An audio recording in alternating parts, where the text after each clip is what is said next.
সে আপনার একটা সাইডে অথবা যেকোনো সাইডে ক্ষতিগ্রস্ত করতে পারে। তো এখন এই যে ডাটাটা যে আপনি যে কার্ডটা দিলেন, কার্ডটা যদি আমি এখানে এন্ট্রি করার পর যখন এখান থেকে মুভ করবে তখন সেটা যে এনক্রিপ্ট আকারে যায়, তাইলে কি সেই আ লোকটা, খারাপ লোকটা এই ডাটাটা চুরি করে নিয়েও সে কোনো কাজ করতে পারবে না। তখন আপনি সাপোজ নাম্বারটা দিলেন যে এটা ব্যাংকের নাম্বার ১, ২, ৩, ৪, ৫, ৬, ৭, ৮, ৯, ১০, ১১, ১২, ১৩, ১৪ দিলেন। দেওয়ার পরে এই নাম্বারটা এইভাবেই যাবে না। তখন নাম্বারটা কিভাবে যাবে? এটাকে এনক্রিপ্ট হবে। অন্য কিছু এটার সাথে ইনক্লুড হইয়া এলোমেলো একটা নাম্বার যাবে। যেটা কিনা যাকে দিবেন সে আবার এটাকে ডিক্রিপ্ট করে আপনার যে ১, ২, ৩, ৪, ৫, ৬, ৭, ৮, ৯, ১০, ১১, ১২, ১৩, ১৪ দিলেন, এই নাম্বারটা ওইভাবে সে পেয়ে যাবে। পেয়ে ওখানে এন্ট্রি করে ফেলবে। তো এই কাজটা করে কিভাবে? এটা দূর করার জন্য আমাদের যে বিভিন্ন ওয়েবসাইট দেখবেন, ইন্টারনেটের যে ওয়েবসাইটগুলো আমরা ব্রাউজ করে থাকি, যেমন মনে করেন facebook.com, Google অথবা বিভিন্ন ব্যাংকিং সাইটগুলিতে যাই, গেলে দেখবেন যে শুরুতে SSL লেখা থাকে। এই SSL এর কাজটা হচ্ছে এই এটাকে এনক্রিপ্ট করা। এনক্রিপ্ট করে আপনার কাছে মানে আদান-প্রদান করা। আমি ওইখানে যে ডাটাটা দিব সেটা এনক্রিপ্ট অবস্থায় যাবে। গিয়ে আবার সেই ডাটাটাকে আবার আমার কাছে যখন আসবে এনক্রিপ্ট হয়ে আমার কাছে সেটা ডিক্রিপ্ট হয়ে আমি দেখতে পাবো। আমার কাছে এটা সবসময় স্বাভাবিক ডাটা মনে হবে। কিন্তু এই মাঝখানে আদান-প্রদানটা সে করবে কিভাবে? এনক্রিপ্টেড আকারে। তখন যদি কোনো হ্যাকার হ্যাক করতে বা হ্যাক করে মাঝখান থেকে, তাইলে সে কি এনক্রিপ্টেড আকারে ডাটাটা পাবে এবং সেটা নিয়ে সে ডিক্রিপ্ট করতে পারবে না। কারণ তার কাছে কোনো চাবি নাই। তালা মারা থাকে, সে তালাটা খুলতেও পারবে না। সে ওই ডাটা রিয়াল ডাটা সে দেখতে পারবে না, আপনার ক্ষতিও করতে পারবে না। এই হইছে মিডলম্যান বা man in the middle attack এর কাজ। যদি সে ডিক্রিপ্ট ও করতে পারে, তাইলে তো সবই পেয়ে গেল। ডিক্রিপ্টের কিও যদি পেয়ে যেতে পারে, তো এটা স্যার এটা সাধারণত কি নির্দিষ্ট করে কোনো ব্যক্তিকে আক্রমণ করে নাকি randomly স্যার? মিডল আক্রমণ যেটা, সে আসলে ট্রাই করতে থাকে। যেটা যদি পাই, পেয়ে যায়। যে একটা পাই। হ্যাঁ, সে অ্যাকচুয়ালি ডাটা হ্যাক করতে থাকে। করতে কেউ না কেউ লাইগা যায়। মনে করেন যে ১০০ টা হ্যাক করল, ১০০ টা ডাটা হ্যাক করল, ওইখান থেকে চেক করে দেখা গেল যে ভাঙতে একটা পেয়ে গেল। স্যার ওইটাই তো আমরা সে কিভাবে করতে পারি স্যার? হুম? এক্ষেত্রে এটা আমরা কি কিভাবে? করব? এক্ষেত্রে আমরা সতর্কতা থাকবো কিভাবে? আমরা যেই সাইটে আমরা এন্ট্রি করব দেখব সেটা SSL বিল্ড করা আছে কিনা। যদি এখন মেক্সিমাম ক্ষেত্রে SSL বিল্ড করা থাকে, আমরা সেটা ফলো করব। আর এইটা সাধারণত এটা হচ্ছে আমরা বাংলাদেশে এজ এ ইউজার হিসেবে। আর যেটা হচ্ছে আপনি যখন কোন ওয়েবসাইট যখন তৈরি করবেন, অবশ্যই এটা SSL সার্ভিস সহ নিবেন। তাইলে আপনার এই স্যার, সমস্যাটা থেকে আপনি মুক্ত থাকবেন। বলেন। বর্তমান বাংলাদেশে ম্যাক্সিমাম ওয়েবসাইটই, সরকারি ওয়েবসাইট কিন্তু SSL দেওয়া নাই। এগুলা SSL চুরি দেওয়া হয় না নাই। তথ্য স্যার? দেওয়া নাই, হ্যাঁ, হ্যাঁ। SSL ম্যাক্সিমাম SSL না সরকারি থাকলে তো ওয়েবসাইট। রিস্ক। এখন মনে করেন আমাদের বাংলাদেশ সরকার একটা ওয়েবসাইট করছে। যেখানে সাপোজ মনে করেন যে আপনার বাধ্য হয়ে করতে হবে। তখন তো আর কোনো উপায় নাই, তাই না? তো যতটুকু জি সম্ভব স্যার। সতর্কতা আপনার অবলম্বন করতে হবে। মনে করেন যে আপনার এনআইডি কার্ড সার্ভিসের জন্য একটা ওয়েবসাইট তৈরি করছে বাংলাদেশ সরকার, যেখানে SSL বিল্ড করা নাই। কিন্তু জি আপনাকে ওই স্যার। সার্ভিসটা তো নিতে হবে। তখন আপনি কি করবেন? তখন আপনাকে সতর্কতার সাথে সেটা করতে হবে। কিন্তু উপায় তো নাই। এখন কি করবেন কন? আর এই সতর্কতা ছিল না স্যার অবশ্যই এটা। NID সার্ভারও SSL ছিল না। এখন না হয়তোবা লাগাইছে। হ্যাঁ, এখন চলে আসবে আস্তে। এ ধাক্কা খালি আস্তে করে ফেলবে। এটা থাকা উচিত। তাইলে আমরা এই man in the middle attack থেকে মুক্তি পাবো। আর আমরা সবচেয়ে বেশি অ্যাটাক হই ফিশিং আক্রমণে। এইটা হচ্ছে আমাদেরটা যমদূতের মতো। তো ফিশিংটা হচ্ছে গিয়ে কি? একটা ভুয়া ইমেইল বা ওয়েবসাইট ব্যবহার করে ব্যবহারকারীর তথ্যকে ব্যক্তিগত তথ্য জেনে নেয়। এই যে ব্যাংকের অ্যাকাউন্ট বা লগইনের তথ্য চুরি করে, আপনার ব্যাংকে ব্লক হবে এবং টাইপে ইমেইল পাঠিয়ে ভুয়া লিঙ্ক ক্লিক করুন। এইটা শুধুমাত্র এখানে আপনাকে এরকম একটা উদাহরণ বলতেছে যে আপনার এইটা বাস্তব উদাহরণ এটা আপনার অ্যাকাউন্ট ব্লক হবে। এই টাইপের একটা মেইল দিচ্ছে অথবা আপনাকে ফোন দিয়ে পর্যন্ত বলতেছে, আপনার তো বিকাশ অ্যাকাউন্টটা ব্লক হয়ে যাবে। আপনার একটু কিছু তথ্য দিয়ে সহায়তা করুন, তাহলে আপনার বিকাশের অ্যাকাউন্টটা ব্লক হবে না। আমার আ এক ফ্রেন্ড আ বিখ্যাত নোয়াখালী তার বাড়ি। খুব চালাক মানুষ তারা কিন্তু এখানে এসে ধরা খেয়ে গেছে গা। কিভাবে ধরা খাইছে? তাকে এমনভাবে ফোন দিয়ে কথা বলছে এত সুন্দরভাবে যে আপনার অ্যাকাউন্টটা আপনি যে এই ব্যাংকে আপনার একটা অ্যাকাউন্ট আছে। এই অ্যাকাউন্টের এত টাকা আপনি এত তারিখে উঠিয়েছেন। এরকম একটা তথ্য দিয়ে ফেলে। যেটা আপনি বিশ্বাসযোগ্য হয়ে যাবেন। যে হ্যাঁ, আমি তো তারিখে এটা এই অ্যাকাউন্ট থেকে অত টাকা উঠাইছিলাম। এই ইনফরমেশনটা সে কোন একটা ইনফরমেশন আপনার সে কালেক্ট করে। এবং সে এনশিওর হয় যে এই মোবাইল নাম্বার দিয়ে আপনি এই ব্যাংকে অ্যাকাউন্ট আছে। এটাও বলে ফেলে যে এই নাম্বারে আপনার এই ব্যাংকে একটা আপনার ব্যাংকে একটা অ্যাকাউন্ট আছে সেখানে আপনার এই মোবাইল নাম্বারটা দেওয়া আছে। তা আপনার অ্যাকাউন্টটা তো ব্লক হয়ে যাবে। তো এই ক্ষেত্রে আপনি কিছু কাজ করতে হবে। আপনি কাজটা করতে পারবেন? নাকি আপনাকে সহযোগিতা করব? সহযোগিতা করতে হইলে আপনার মোবাইলে অ্যাক্সেসটা দেন। একটা লিঙ্ক যাচ্ছে। এই লিঙ্ক পাঠাইছে। লিঙ্ক পাঠানোর পর মোবাইলে অ্যাক্সেস সে নিছে। অ্যাক্সেস নেওয়ার পরে দিয়ে সে কি করছে? আস্তে, আস্তে ব্যাংক অ্যাকাউন্ট দিয়ে যত টাকা আছে সব টাকা উঠায় নিয়ে গেছে। এই যে আপনার স্যার আমার মাথায় একটা প্রশ্ন আসে শুধু যদি একটু অনৈতিক বিষয়টা তাও জানতে ইচ্ছা করে যে কোন ব্যক্তি যদি বাংলাদেশ নির্বাচন অফিসের ওয়েবসাইটে ঢুকে সার্ভারে কোনোভাবে অ্যাক্সেস করে যদি তার ডেট অফ বার্থ চেঞ্জ করে ফেলে ডেটাবেস থেকে তাহলে কি ওটা অনলাইন থেকেই অটোমেটিক চেঞ্জ হয়ে যাবে স্যার? হ্যাঁ, সম্ভব এরকম করা? সম্ভব হবে না কেন? যদি সার্ভারে ঢুকে যদি চেঞ্জ করে দেয় করতে পারবে না? অবশ্যই করতে পারবে। সেন্ট্রাল সার্ভার থেকে চেঞ্জ করে দেয় সবই তো চেঞ্জ হয়ে গেল। ওইটা কি ঢোকা সম্ভব স্যার? ভেঙে সার্ভারে এখন উনারা প্রোটেকশন যদি আ ঠিকমতো ফলো আপ করে তাহলে ঢোকা সম্ভব না। তারপরে যে অসম্ভব বলতে কিছু বাংলাদেশের নাই। যে কারণ আ বাংলাদেশ সিকিউরিটি সিস্টেম বিভিন্ন তো এরা শিক্ষা বোর্ডের যে ওয়েবসাইট গুলা যে সার্টিফিকেট গুলা হ্যাঁ। প্রিন্ট হয় যে সকল সাইট থেকে এগুলো এভাবে সম্ভব? এগুলি হচ্ছে কি বাংলাদেশে তো এখনো সিকিউরিটি ওইভাবে ওরা স্ট্রং করে নাই। এই কারণে ওরা কি করে রেফারেন্স হিসেবে একটা হার্ড কপি রাখে, বুঝছেন? ও এখন মনে ঠিক করেন আছে। আপনি অনলাইনের কপিটা চেঞ্জ করলেন। চেঞ্জ করার আপনি যখন ক্লেম করলেন যে, "কি ব্যাপার? আমি তো গোল্ডেন এ প্লাস পাইছি। আমি সব সাবজেক্টে আমার এ প্লাস আছে। আমার এখানে এ প্লাস নাই কেন?" হুম, হ্যাঁ, আপনি ক্লেম করতে পারেন, "নাই কেন? আমার ওয়েবসাইট ভুল দেখাইতেছে।" তখন তারা কি করে? তাদের ওই যে হার্ড কপি রেজিস্টার করা আছে না? সেটার সাথে হ্যাঁ, ম্যাচিং করে। ম্যাচিং করে তখন দেখে যে হ্যাঁ, কোন কারণে এটা চেঞ্জ হয়ে গেছে।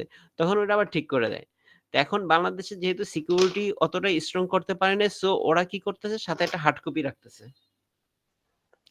এই কারণে জি আপনার স্যার। ডাটাটা আসলে ওইভাবে যে কেউ কিছু করে ফেলতে পারবে সেটা সম্ভব না। যেহেতু হার্ড কপি একটা আছে। আর তারা আবার কি করতেছে? আপনাকে যখন একটা আ যেমন একটাই কপি থাকে না, বুঝছেন?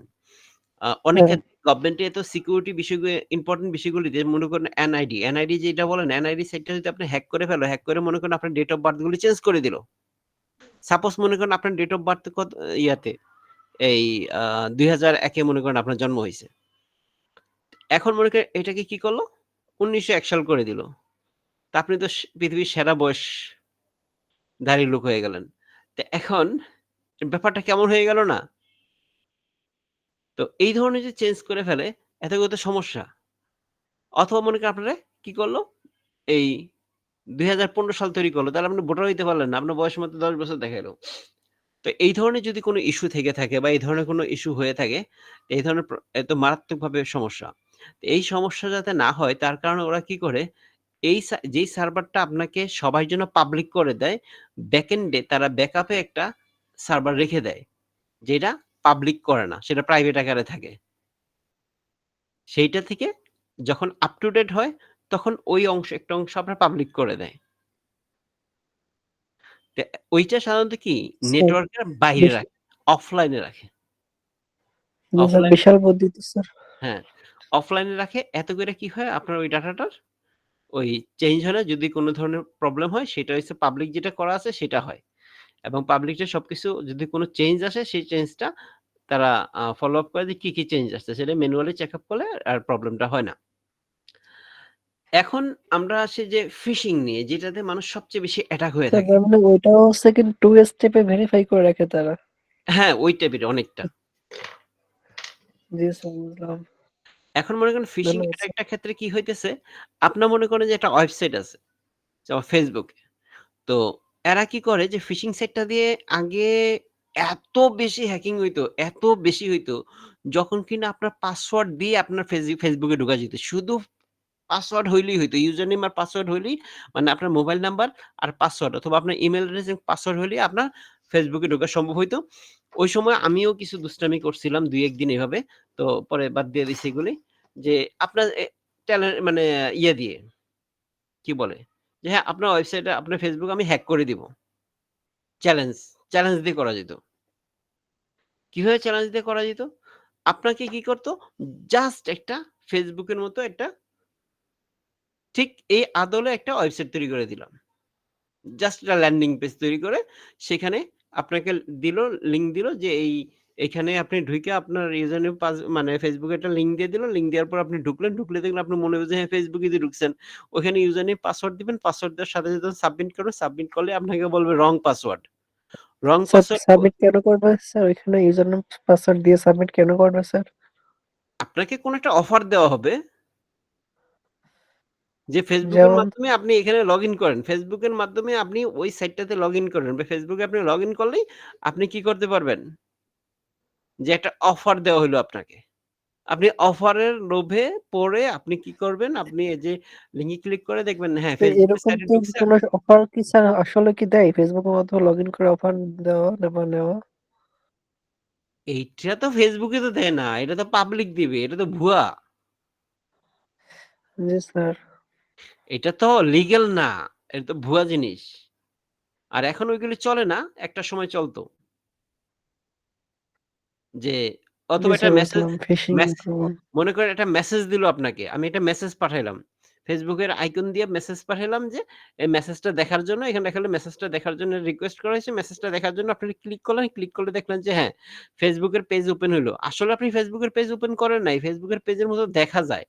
কিন্তু Facebook না কিন্তু ওইটা। ইউআরএল তো স্যার চেঞ্জ থাকবে না নাকি facebook.com থাকবে? URL অবশ্যই চেঞ্জ থাকবে। facebook.com থাকবে না। Facebook এর মতো আদলে একটা থাকবে।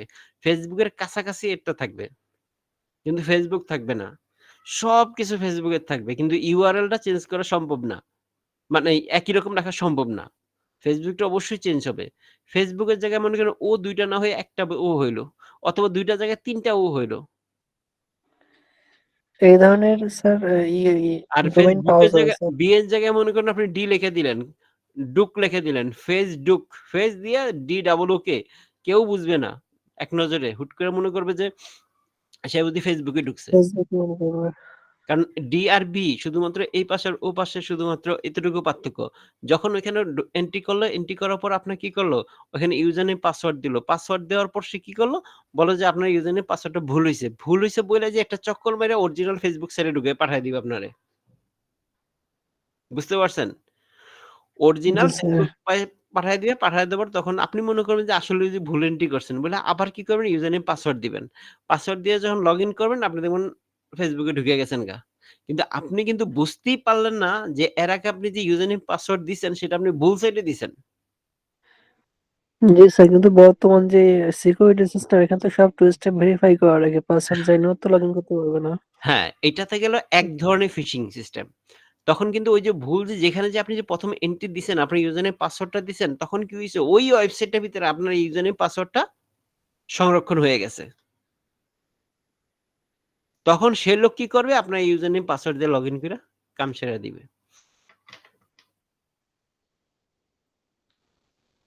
এখন আসেন, এটা গেল একটা কথা বললাম। আ এখন যে ফিশিং এর মধ্যে শুধুমাত্র যে ওয়েবসাইটের এটা হয় এটা না। এছাড়াও আরো ফিশিং হয়। কিরকম ফিশিং হয়? মনে করেন যে আপনাদের কম্পিউটার আপনার একজনের কম্পিউটারের ভিতরে আমি এন্ট্রি করলাম। মানে একটা ক্লিকের মাধ্যমে একটা মেলওয়্যার দিয়ে দিলাম। মেলওয়্যার আপনাকে ফলো করতেছে যে আপনার মেইলগুলি কি, কি মেইল পাঠাইতেছেন, কি আসে বিষয়। ওইগুলি আমি আপনার কাছ থেকে দেনাদিন আপনার কম্পিউটারে ডাটাগুলি কালেক্ট করতেছি আমি। কালেক্ট করার পর দেখলাম যে হ্যাঁ, আপনি একটা মেইল করেন randomly। এটা আমি একটা বাস্তব উদাহরণ দিয়ে বলতেছি। যে আমি আ রিয়াল নামগুলি শো করব না। একটা কোম্পানি আছে, মনে করেন বাংলাদেশ.com নামে একটা কোম্পানি আছে। এই বাংলাদেশ কোম্পানি ঘটনা রিয়াও কিন্তু এখানে আইডেন্টিটিটা ইউস করা হইতেছে অন্য। বাংলাদেশ.com নামে একটা কোম্পানি আছে। সেই কোম্পানি মানে একটা কোম্পানি আছে বাংলাদেশ, সেই কোম্পানিটির ওয়েবসাইট হচ্ছে বাংলাদেশ.com। সেখানে একজন ফিন্যান্স কন্ট্রোলার fc@bangladesh.com নামে তার একটা ইমেইল অ্যাড্রেস আছে। সে কি করে? তার এমডির কাছে মেল পাঠায়। প্রতি মাসে বা ১ মাসে, ১.৫ মাসে, ১৫ দিনে, ২০ দিনে মেল পাঠায় যে একটা ফরমেটে যে একটা ডিজাইনে যে এই অ্যাকাউন্ট থেকে এই অ্যাকাউন্টে এত টাকা ট্রান্সফার করেন। এত ডলার বা এত টাকা ট্রান্সফার করেন। এই ট্রান্সফার রিকোয়েস্টটা যখন পাঠানো হয়, যখন এফসির অ্যাকাউন্ট থেকে পাঠানো হয় তখন সে কি করে? এটা ট্রান্সফার করে দেয় তার অ্যাকাউন্টগুলিতে। তো এইভাবে সে এই একই মেইলের উপরেই বারবার মেইলটা করে। যাতে এমডির বুঝতে সুবিধা হয় যে এটা হ্যাঁ, রেফারেন্স মেইলগুলি আছে। সো এটা অন্য কোনো মানে কারো না। তো হ্যাকার কি করেছে? এই জিনিসটা ফলো করছে। মেলওয়্যার দিয়ে ফলো করতেছিল যে সে কি করতেছে। ১ দিন, ২ দিন, ৩ দিন এভাবে ফলো করতে একবার তার মনে হলো যে হ্যাঁ, এখন আমি সুযোগটা নিতে পারি। তখন সে কি করছে? রেফারেন্স মেইল ধরে ওই মেইলটা হ্যাক করে সে একটা নতুন একটা ইমেইল অ্যাড্রেস খুলেছে। বাংলাদেশের এইচ এর জায়গায় কে দিয়ে দিছে। .com দিয়ে বাংলাদেশের লাস্টে এইচ এর জায়গায় কে দিয়ে .com দিয়ে একটা ইমেইল অ্যাড্রেস তৈরি একটা ডোমেইন নিছে। আর সেই ডোমেইনের এগেইনস্ট এ একটা ইমেইল অ্যাড্রেস তৈরি করছে fc@bangladesh যেখানে এইচ এর জায়গায় কে আছে .com দিয়ে। ইমেইল অ্যাড্রেস তৈরি করে সে কি করলো? যে ওই যে তার কাছ থেকে যে মেলওয়্যারের মাধ্যমে তার মেইলটা নিয়ে নিছে, সে রেফারেন্স মেইল রেখে একইভাবে এই এমডি কাছে md@bangladesh.com এর কাছে একটা মানি ট্রান্সফার এটা মেইল করছে, টাকা ট্রান্সফারের জন্য। ওইখানে সে যেই অ্যাকাউন্টে ট্রান্সফার করতে বলছে, সেই অ্যাকাউন্টে কাকে দিছে? তার নিজের অ্যাকাউন্ট দিয়ে দিছে। অ্যাকাউন্ট দিয়ে এই রিকোয়েস্টটা পাঠাইছে। রিকোয়েস্টটা পাঠানোর পরে এমডি তো মনে করছে যে হ্যাঁ, এটা তো সেই একই লোক, সেই ফিন্যান্স কন্ট্রোলারই পাঠাইছে আমার কোম্পানির। আচ্ছা এই টাকাটা ট্রান্সফার করে দেই। যখনই ট্রান্সফার করতে যাবে, ওই মুহূর্তে এই এফসি একটা ফোন দিছে। ফোন দিয়ে বলল যে, "স্যার আমি কি একটা মেইল করব? আমার অ্যাকাউন্টে তো টাকা দরকার।" তখন ওই এমডি বলছে, "তুমি তো মেইল করছো, আমি তো ট্রান্সফার করে দিতেছি।" তখন বলে যে, "না আমি তো মেইল করি নাই।" তখনই সে ওই ক্ষতির থেকে বাইচা গেছে। যদি সে ফোনটা না করতো তাহলে কিন্তু টাকা ট্রান্সফার করে ফেলত। তখন তার একটা বড় অ্যামাউন্ট ক্ষতিগ্রস্ত হয়ে যেত। এই যে কাজটা করলো, তাহলে এই ক্ষেত্রে কি করতেছে? এইটাকে একটা ফিশিং বলা হয়। আপনি যখন এই আগের মেইল রেফারেন্স গুলি এটার এগেইনস্ট এ কাজ করছে কি? শুধু ফিশিং এর সাথে মেলওয়্যার কাজ করছে। আমরা যে বিভিন্ন ধরনের ক্র্যাক সফটওয়্যার ইউজ করি, যেই আমাদেরকে মনে করেন যে বিভিন্ন ধরনের ক্র্যাক সফটওয়্যার গুলো যারা বানায়, মনে করেন একটা কোম্পানি যেমন Adobe Photoshop এর একটা সফটওয়্যার বানাইছে। সেই সফটওয়্যার ওয়ালার সফটওয়্যারই বহুত কষ্ট কইরা একটা লোক ক্র্যাক বানায়। তার ক্র্যাক বানায় লাভটা কি? Adobe র ক্ষতি কইরা? তার তো কোনো লাভ নেই। তার লাভ হইছে এইটা। আপনি সেই Adobe সফটওয়্যারটা ফ্রি ইউজ করতেছেন। তার ভিতরে তার ক্র্যাক দিচ্ছে। ক্র্যাক দিয়ে সে কি করতেছে? আপনার কম্পিউটারের ভিতরে সে একটা বাসা বাইন্ধা ফেললো। এখান থেকে ওই আপনার জম্বি অ্যাটাক করার জন্য DDoS এর কাজ করাচ্ছে। সে আপনার কম্পিউটার বিভিন্ন ধরনের ডাটা নিয়ে এখান থেকে দেখতেছে আপনার কোন ধরনের আর্থিকভাবে কোনভাবে আপনাকে লুজার করা যায় কিনা। আবার যদি প্রয়োজন হয় ransomware ভাইরাস ঢুকাই দিছে। ransomware অ্যাটাকটা কি জানেন তো? হ্যালো শুনতেছেন? স্যার বলেন। হ্যাঁ। জি স্যার। ransomware অ্যাটাক সম্পর্কে জানেন? আচ্ছা, আমাদের সামনে বিভিন্ন ধরনের আছে। এখানে তখন আমরা বললাম মেলওয়্যার অ্যাটাক গুলি নিয়ে যখন কথা বলব, তখন আমরা এই ransomware সম্পর্কে এখানে লেখা আছে, তখন আমরা এই ransomware নিয়ে কথা বলব। আচ্ছা, এই ফিশিং সাইট গুলিতে মূল জিনিস হচ্ছে যে মূল ডোমেইনের আদলে আরেকটা ডোমেইন তৈরি করে যেই ধরনের কার্যগুলি করে সেটা হচ্ছে মেইল হোক, ওয়েবসাইট হোক, তার অ্যাকাউন্ট লগইন, ব্যাংকিং তথ্য বা বিভিন্নভাবে তাকে ক্ষতিগ্রস্ত করার যে প্রসেস প্রক্রিয়াগুলি হয়, সেটাই হচ্ছে গিয়ে এই ফিশিং এর। আর ফিশিং সাইট থেকে বাঁচার জন্য সবচেয়ে বড় হচ্ছে গিয়ে আপনাকে ফলো করা যে আপনি যদি কাউকে মেইল করেন বা কোনো লেনদেন করেন, কোনো ইমেইল আসে অবশ্যই ফলো করা কার কাছ থেকে ইমেইলটা এসেছে। সেই ডোমেইনটাকে এনশিওর হওয়া। সবার আগে আপনাকে ফলো রাখতে হবে ডোমেইনটা ঠিক কিনা। যদি আমরা Facebook তে আছে facebook.com এই কথাটা ঠিকমতো লেখা আছে কি না? এখন মনে করেন আমরা যখন একটা সাইটে ঢুকি, প্রবেশ করি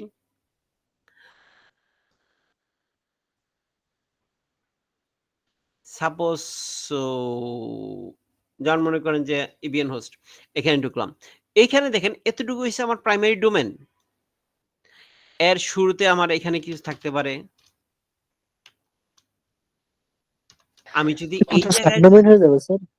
হ্যাঁ, অবশ্যই সার্চ ডোমেইন হবে। মনে করেন FACFSB ফেসবুক ডট দিলাম। এখানে দেখেন আমার কি আছে দেখেন। facebook.com ডট আছে, ফেসবুক আছে কিন্তু এইটা না। আমি দেখব এই অংশটা। এই অংশটা কি আছে? এই ডট কম এর সাথে এই অংশটা কি আছে? সামনে অবলিক দিয়ে আরো অনেক কিছু থাকতে পারে।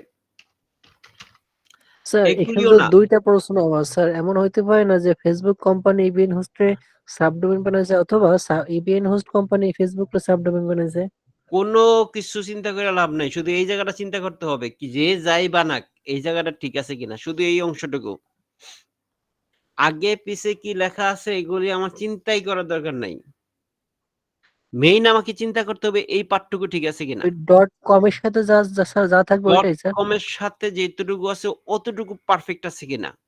অতটুকু যদি ঠিক থাকে তাইলে আমার সবকিছু ঠিক আছে। স্যার ওই সাবডোমেইন তো আগে আসে, তাই না স্যার? ডট কম এর সাথে হ্যাঁ, মিশে হ্যাঁ, থাকে আগে মেইন আসে। ডোমেইন। আগে আসে আবার পরেও দিয়েও সাবডোমেইন পরে হয় দিয়েও না। তো হয়। বাট পরে দিয়েও লিঙ্ক শেয়ার করা যায়। কিন্তু আমাকে মূল হবে এই পার্টটুকু, এতটুকু আমার ঠিক আছে কিনা। এতটুকু যদি ঠিক থাকে দেন কথা। এছাড়া আমি ওইখানে কোন ধরনের তথ্য দিব না, কোন সার্ভিসই নিব না। এতটুকু ঠিক থাকলে ওকে। এখন এতটুকু ঠিক আছে কিনা সেটা দেখার জন্য আপনার এক ঝলক দেখলে হবে না, ভালোভাবে দেখতে হবে। যেমন আমি মনে করি ইবিএন হোস্টের ও এর জায়গায় যদি আমি এ দেই তাইলে বেশি একটা চেঞ্জ হয় না এবং বুঝা যাবে না। যেমন আমি এতটুকু শুধু চেঞ্জ করে দিয়ে ও এর জায়গায় এ দিয়ে দিলাম। ফেসবুকের এখানে দেখেন যদি আমি এখানে যদি facebook.com যদি আমি দিতাম, মনে করেন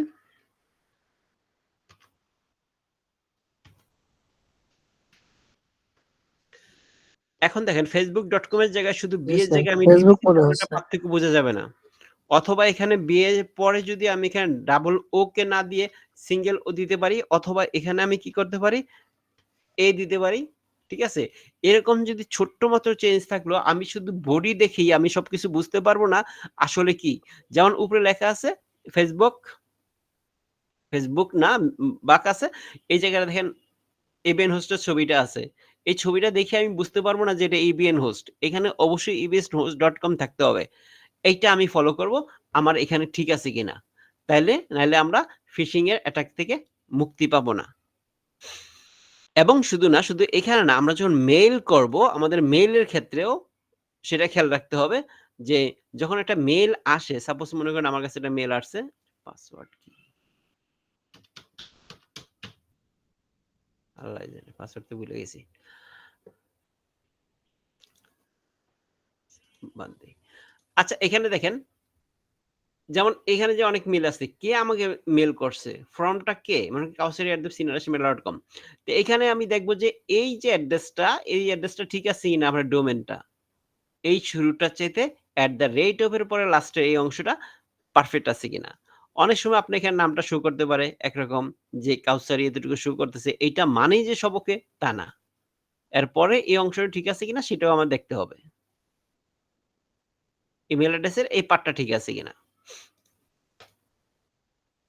তাইলে আমরা ফিশিং হাত থেকে মুক্তি পাবো। এবার দেখি আমরা পাসওয়ার্ড অ্যাটাক। এটা bullet force, dictionary attack, combinational stuffing. সম্ভাব্য সব কম্বিনেশন চেষ্টা করা। এটাকে বলা হয় কি বুলেট ফোর্স। পাসওয়ার্ডের ক্ষেত্রে বুলেট ফোর্স মানে সম্ভাব্য বলতে কিরকম? মনে করেন আপনার কাছে একটা সম্ভাব্য সে চেক করে কিভাবে? মনে করেন ১, ২, ৩, ৪ আছে ৪ টা সংখ্যা।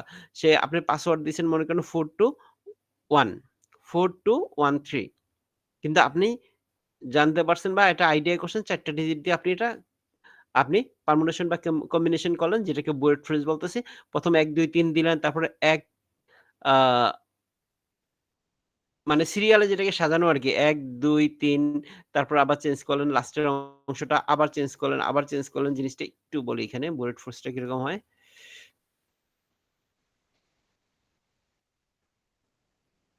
১, ২, ৩, ৪ তারপর আবার দিলেন কি? ১, ২, ৩ এর পরে ৩ টা পর্যন্ত ঠিক রাখলেন। ৪ এর জায়গায় দিলেন কত? আবার ৩। যে প্রতিটি শব্দে থাকবে এরকম না। তারপরে আপনি দিলেন ১, ২, ৩, ২ আবার দিলেন ১, ২, ৩, ১ আবার চেঞ্জ ১, ২, ৩ এর জায়গায় মনে করেন আপনি এখন ২ দিলেন। এইভাবে জাস্ট কম্বিনেশন করে ১ থেকে ৪ পর্যন্ত এটাকে বিভিন্নভাবে এই পাশ, ওই পাশ সবগুলি ১ দিয়ে দিলেন, সবগুলি ২ দিয়ে দিলেন, সবগুলি ৩ দিয়ে দিলেন। এইভাবে যত ধরনের কম্বিনেশন করা সম্ভব এই ৪ টা ডিজিটের ৪ টা অংশের ভিতরে সবভাবে আপনি করলেন। এটাকে বলা হইতেছে বুলেট ফোর্স। এর মধ্যে ৪ টা ডিজিটের মধ্যে হইতে পারে, সংখ্যাগুলির মিলিয়ে হইতে পারে, মিলে-জিলে হইতে পারে। যখন এই কম্পিউটারের মাধ্যমে এটি যখন পারমুটেশন কম্বিনেশন করা হয়, এটা হচ্ছে খুব স্পিডি করে ফেলে। করে শুধু বারবার চেক করতে থাকে। তারপর ডিকশনারি অ্যাটাক। সাধারণ পাসওয়ার্ডের তালিকা ব্যবহার করা। মানে নরমালি দেখা যায় বেসিক্যালি মানুষ যে ধরনের পাসওয়ার্ডগুলি ইউজ করে থাকে, এগুলি ব্যবহার করে চেক করা। এগুলি হচ্ছে পাসওয়ার্ড অ্যাটাক করা। তারপরে হচ্ছে ক্রেডেনশিয়াল স্টাফিং। ফাঁস হওয়া পাসওয়ার্ডের অন্য সাইডে ব্যবহার। যেমন মনে করেন যে আমরা মানুষ কি করি? মানুষের যে বৈশিষ্ট্য আছে, সাধারণত মানুষ আ পাসওয়ার্ড মনে রাখতে পারে না, ভুলে যায়, প্রচুর ভুলে যায়।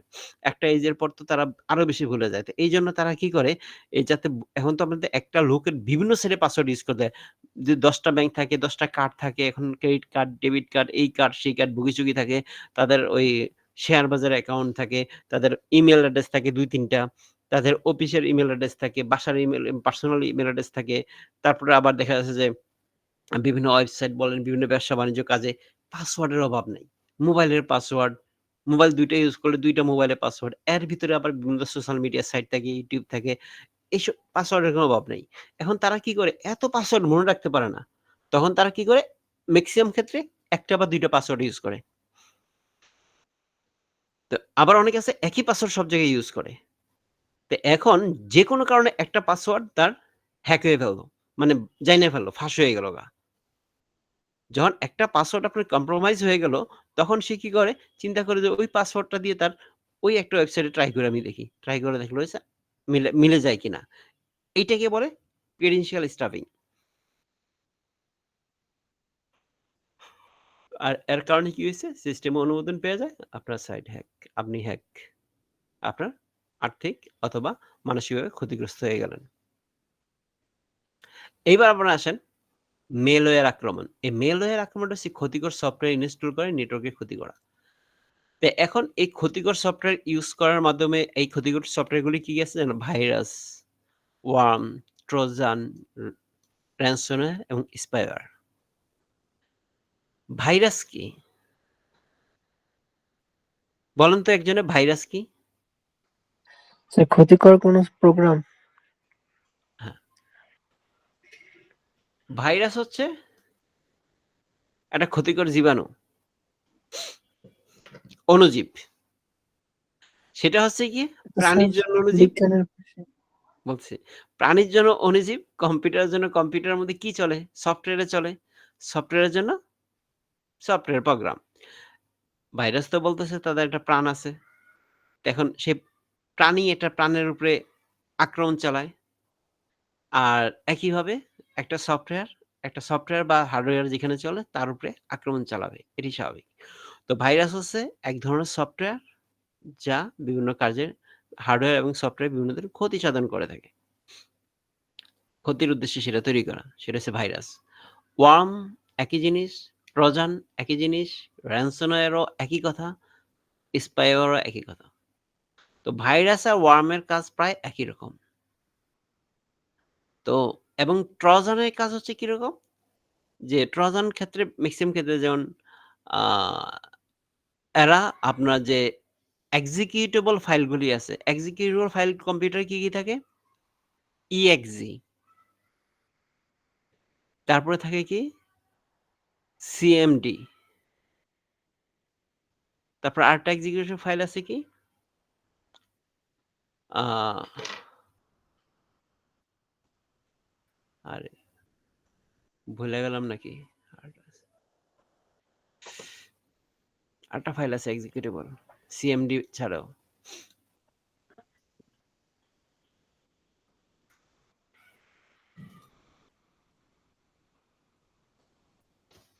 মনে আসতেছে না কেন? এক্সি আচ্ছা এটা আচ্ছা এটা পরে বলি মনে আসতেছে না কেন নরমালি আমাদের যত এক্সিকিউটিভ ফাইল আছে ম্যাক্সিমাম এক্সিকিউটিভ ফাইলের এক্সটেনশন হচ্ছে গিয়ে কি exe ফাইল। exe এর ফুল অ্যাব্রিভিয়েশনে এক্সিকিউটেবল ফাইল। আমি একটু ওইখানে ঢুকি কোথায় আছে প্রোগ্রাম ফাইলে যাই। প্রোগ্রাম স্যার ফাইলের মধ্যে আমরা রানে কি আছে স্যার? হুম? রান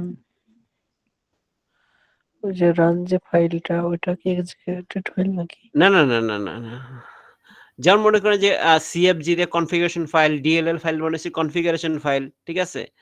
এবং exe ফাইল হচ্ছে এক্সিকিউটেবল ফাইল বা অ্যাপ্লিকেশন অ্যাপ্লিকেশন যেগুলো লেখা এই যে অ্যাপ্লিকেশন লেখা। এটা দেখেন এক্সটেনশন কি আছে? exe আছে স্যার। exe না? হ্যাঁ, মেক্সিমাম হচ্ছে exe আগে থাকে। তবে CMD যেটা আছে যে ডট আ ওইটাও হচ্ছে গিয়ে এক্সিকিউটেবল হয় অনেক সময়। তো আরেকটা আছে এখন মনেই আসতেছে না। আরেকটা এক্সিকিউটেবল ফাইল আছে উইন্ডোজের। তো এক্ষেত্রে এসব ক্ষেত্রে তো আমি দেখলাম এক্সিকিউটিভ ফাইল আছে। এই এক্সিকিউটিভ ফাইলগুলি সে কি করে? বাইনারি কোডগুলি ভেঙে সে করাপ্টেড করে ফেলে, করাপ্ট করে ফেলে। তখন ওইগুলি সে তার আন্ডারে দেখা যায় আপনি প্রোগ্রাম রান করতেছেন। সে চলতেছে। কিন্তু কি হয়? এটার ভিতরে অনেক সময় চলে না। প্রবলেম করে। বিভিন্ন ধরনের তার সাথে তার ফাইল লিঙ্ক করে ফেলে। তার ভাইরাস ফাইল লিঙ্ক করে ফেলে এবং অটোমেটিক্যালি আরো ১০ টা ফাইল মনে করুন ক্রিয়েট করে ফেলে কম্পিউটারে। মানে এলোমেলো ফাইল-টেল উঠাইয়া মনে করেন আপনার কম্পিউটার পারফরম্যান্স নষ্ট করে দেয়। আপনার এই পারফরম্যান্স হার্ডওয়্যার ক্ষতি করে ফেলে।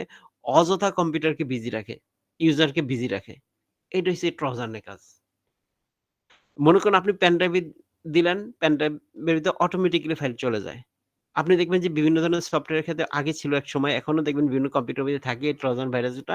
আপনি যখন পেন ড্রাইভ অ্যাক্সেস করলেন, সফটওয়্যারে মনে করেন যে সেই ভাইরাস যেয়ে বইসা থাকে। আপনার ওই পেন ড্রাইভটা আবার যে কম্পিউটারে অ্যাক্সেস দিবেন, ইনক্লুড করবেন, সেখানে আবার তার কাজ শুরু করে দেয়। আর মেলওয়্যার যেটা আছে মনে করেন এগুলি এই ইয়া ভাইরাস বা ওয়ার্মের মধ্যে পড়ে। আর স্পাইওয়ার এর মধ্যে পড়ে। আর এই ransomware কি করে? ransomware হচ্ছে গিয়ে খাতারনাক টাইপের, খুব ভয়ংকর জিনিস। যেমন মনে করেন আপনার যেই ডেটা ফাইল আছে, MS Word, এই যে MS Word এর ফাইল অথবা PDF ফাইল অথবা Excel ফাইল অথবা মনে করেন বিভিন্ন ফটো, ভিডিও ফাইল এগুলি সে কি করে? এনক্রিপ্ট করে ফেলে। সে তার মতো করে এনক্রিপ্ট করে ফেলে। তো ওইগুলি মনে করেন ডট মনে করেন জেড দিয়ে রাখে বা ডট একটা তার মতো করে একটা এক্সটেনশন দিয়ে ফেলে। এক্সটেনশন দিয়ে আপনার যে ডাটা ফাইলগুলি আছে, আপনার যে ডাটা ফাইলগুলি আছে এগুলি সব সে নষ্ট করে দেয়। সে এনক্রিপ্ট করে ফেলে। আপনার কম্পিউটারের মধ্যে ফাইলটা থাকবে কিন্তু ওই ফাইলটাকে এনক্রিপ্ট করে ফেলে। তো এখন দেখা গেল যে আপনার খুব ব্যবহার করতে ইম্পোর্টেন্ট পারবো না স্যার। হুম? আমি ব্যবহার করতে পারবো না এমন করে ফেলে এনক্রিপ্টেড। হ্যাঁ, হ্যাঁ, হ্যাঁ। আপনি ব্যবহার করতে পারবেন না। আপনি মনে করেন একটা ভিডিও ফাইল আছে। আপনি তো একটা বিয়ে রান করছেন। করতে আপনার পারবো না। বিয়ের একটা ভিডিও আছে সাপোজ। অথবা মনে করেন আপনি কি? আপনি একজন এই ভিডিওগ্রাফার। আপনি নায়ক-নায়িকা নিয়া আপনি লাখ টাকার একটা মুভি বানাইছেন, একটা নাটক বানাইছেন। লাখ, লাখ টাকা খরচ কইরা, ৳১,০০,০০,০০০ খরচ করে একটা ভিডিও ফুটেজ নিছেন বা এটা যেকোনো একটা সামথিং একটা জিনিস অথবা মনে করেন একটা কিছু এই ভিডিওগ্রাফার আপনি বিয়ের ভিডিও করছেন। ৫০ টা বিয়ে করছেন। বিয়ের সিজন এর সময় বিয়ের ভিডিও করলেন। ভিডিও করার পর এগুলো যখন আপনি আপনার কম্পিউটারে রাখলেন। রাখার পর কি হইছে ঘটনাটা? ransomware অ্যাটাক করছে। ransomware অ্যাটাক করার কারণে আপনার এই ভিডিও ফাইলগুলি সব এনক্রিপ্ট হয়ে গেল।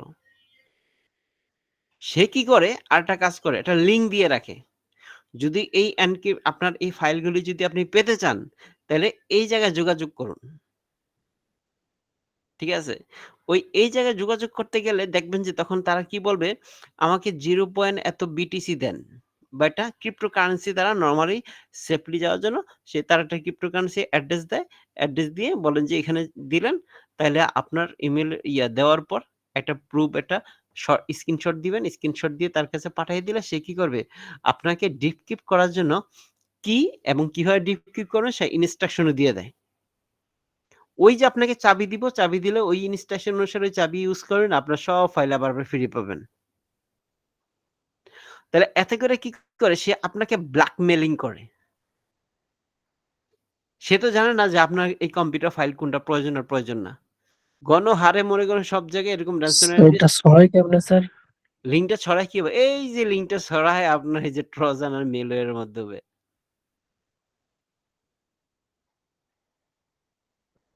বুঝতে পারছেন? এই ট্রোজানটা ছড়ায় কেমনে স্যার? ট্রোজান তো সেই এই যে অটোমেটিক এক্সিকিউটিভ ফাইল আকারে ছড়ায় দেয়। সেই ওই প্রোগ্রাম করা থাকে। এই ransomware তো নিজে, নিজে ট্রোজানটা ছড়াচ্ছে একটা হুম? কম্পিউটার থেকে আরেকটা কম্পিউটারে যাচ্ছে কেমনে স্যার? ওই যে আপনি পেন ড্রাইভ পাঠাচ্ছেন, মেইল করতেছেন, বিভিন্ন ডাটা পাঠাচ্ছেন, নেটওয়ার্কে দিয়ে চলে যাচ্ছে। জি স্যার, ওই যে পেন ড্রাইভ বাদে কি ট্রোজান ছড়ায়? হ্যাঁ, ছড়াইতে পারে। মেইলের মাধ্যমে ছড়ায়। আপনাকে মনে করেন বিভিন্ন ধরনের স্পাই মেইল পাঠাচ্ছে। মেইল পাঠায় সেই মেইলে যখন আপনি ক্লিক করে তাকে অ্যাক্সেস দিচ্ছেন, তখনই সে অ্যাক্সেস নিয়ে নিচ্ছে। একটু ১ সেকেন্ড।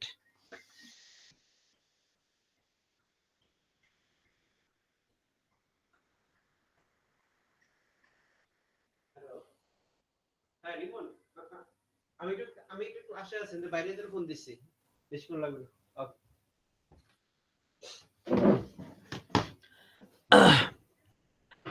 এখন মনে করেন যে আপনারা যে কি বলতেছিলাম? আহ এই যে কিভাবে ছড়ায়? এটা স্যার মেইল করে ছড়ায়, আপনার মেইল পাঠায়। বিভিন্ন ধরনের মেইল পাঠায়। মেইলে দেখবেন আমি একটু দেখাই মেইলের ভিতরে দেখেন। অবশ্যই এখানে আসার কথা ২-১ টা এরকম। আসবে না এরকম তো হইতেই পারে না। আরে আমি তো সব ডিলিট করে ফেলি। স্যার যে ক্র্যাক সফটওয়্যার যেগুলো ব্যবহার করি আমরা এর থেকে কি বড় ক্ষতি হইতে পারে না স্যার? হুম? এই ক্র্যাক সফটওয়্যার যেটা ব্যবহার করতেছি এটা হ্যাঁ, কোন ক্র্যাক সফটওয়্যার তো একটা ওয়ে আছেই। এটা তো সবচেয়ে বড় ওয়ে। এটা কি ম্যালওয়্যার ছড়ায় স্যার এটা থেকে? অবশ্যই। ও এক্কেবারে প্রতিটা ক্র্যাকের মধ্যে থাকবেই কমন। এই ক্র্যাকের মধ্যে কি ট্র্যাজন তারপরে ওই যে ransomware এগুলো থাকে নাকি স্যার? না ransomware থাকে না। ট্র্যাজন ransomware থাকে না। তবে ransomware ওইটার মাধ্যমে আপনি দেখবেন আপনি যদি কোনো অ্যান্টিভাইরাস আপনার কম্পিউটার অন করা থাকে, অ্যান্টিভাইরাস স্যার। অন আর এখানে তো একটাও নাই। সব ডিলিট করে দিছি বুঝছেন? আমার কাছে আসলে তো সাথে, সাথে ডিলিট করে দেই। বেশিরভাগ লোকই তো স্যার ওই যেগুলা কম্পিউটার সফটওয়্যার সব তো স্যার ক্র্যাক করে ইউজ করে স্যার। হ্যাঁ, কয়জনই বা স্যার যে সাবস্ক্রাইবার করে। অবশ্যই আপনার স্যার আমরা কম্পিউটার যে আপনি affected by sir ISO file ব্যবহার করি বা উইন্ডোজ যেটা ব্যবহার করি উইন্ডোজ ফাইল এটাও তো ক্র্যাক স্যার। না ISO তো ক্র্যাক আপনি যে ISO মানে কি? ISO মানে হচ্ছে আপনি যেটা বানায় রাখবেন সেটাই। মনে করেন আপনি Microsoft Office সেটআপ দিচ্ছেন, সেটা মনে করেন Microsoft এর কাছ থেকে নিয়ে সেটআপ দিচ্ছেন। ওটার মধ্যে তো ক্র্যাক হওয়ার কোনো সুযোগ থাকার কোনো সুযোগ নাই। কিন্তু ওইটাকে যদি কেউ ক্র্যাক করে ISO বানায় তাহলে তো আপনার কিছু করার নাই। স্যার আমরা যেটা উইন্ডোজ দিই কম্পিউটারে এই উইন্ডোজ ফাইলটা কি ক্র্যাক করে না স্যার? না, না, না। অ্যাক্টিভ করে যেভাবে যে ক্র্যাক ইয়ে নিয়ে আপনি তো আহ, পরে ক্র্যাক করেন। অস আপনি তো পরে ক্র্যাক দিয়ে আপনাকে এটা অ্যাক্টিভেট করে নেন। অ্যাক্টিভেট করে দিয়েছে। অ্যাক্টিভেট করে নেন একটা অ্যাক্টিভেট না নির্দিষ্ট করলে কি সমস্যা স্যার? কিছু কাজ করার জন্য চালাইতে এইটা পারবেন না তো। দেখলে সমস্যা। চালাইতে পারবেন না তো। সমস্যা কি হবে স্যার? সমস্যা এই যে আপনি অ্যাফেক্টেড হইতে পারেন।